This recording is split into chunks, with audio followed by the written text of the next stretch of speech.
लोकोपयोगी मंत्री तसेच बेळगाव जिल्ह्याचे पालकमंत्री सतीश जारकिहोळी यांनी नवीन हेलिकॉप्टर खरेदी केलंय। होय, बेंगळूर जवळील जक्कूर एअरड्रोम येथे नवीन हेलिकॉप्टरची पाहणी केलेल्या मंत्र्यांनी लवकरच हे आपल्यासोबत उड्डाणासाठी सज्ज होणार आहे असे आपल्या फेसबुक अकाउंटवरून सांगितलं। उत्तर कर्नाटकमध्ये स्वतःचे हेलिकॉप्टर असलेले पहिले राजकारणी होण्याचा मानही मंत्री सतीश जारकिहोळी यांनी पटकावलाय। लोकोपयोगी मंत्री सतीश जारकिहोळी यांचा स्वतःचा असा चाहता वर्ग आहे। तसेच ते मुख्यमंत्री सिद्धरामय्यांचे निकटवर्तीय शिष्य असून राज्यात अहिंद नेते म्हणून ओळखले जातात।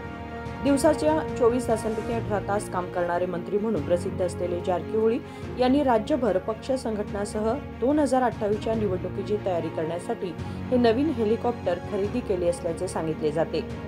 आज हेलिकॉप्टरची पाहणी करतानाचे त्यांचे व्हिडिओ सध्या सोशल मीडियावर मोठ्या प्रमाणात व्हायरल होत आहेत। सर्व नवीनतम सुरक्षा वैशिष्ट्यांनी सज्ज असलेले अत्याधुनिक डबल इंजिनयुक्त हे हेलिकॉप्टर असून यात 5 प्रवासी आणि 2 पायलट बसण्याची सोय आहे। हे हेलिकॉप्टर उंच ठिकाणांहून सहज टेक ऑफ आणि लँडिंग करू शकते। चॉपरमध्ये विशेष धक्काशोषक आसने आहेत, ज्यामुळे अपघाताच्या वेळी प्रवाशांची सुरक्षितता निश्चित होते। याशिवाय यात अत्याधुनिक वायरलेस संप्रेषण प्रणालीही बसवण्यात आली आहे।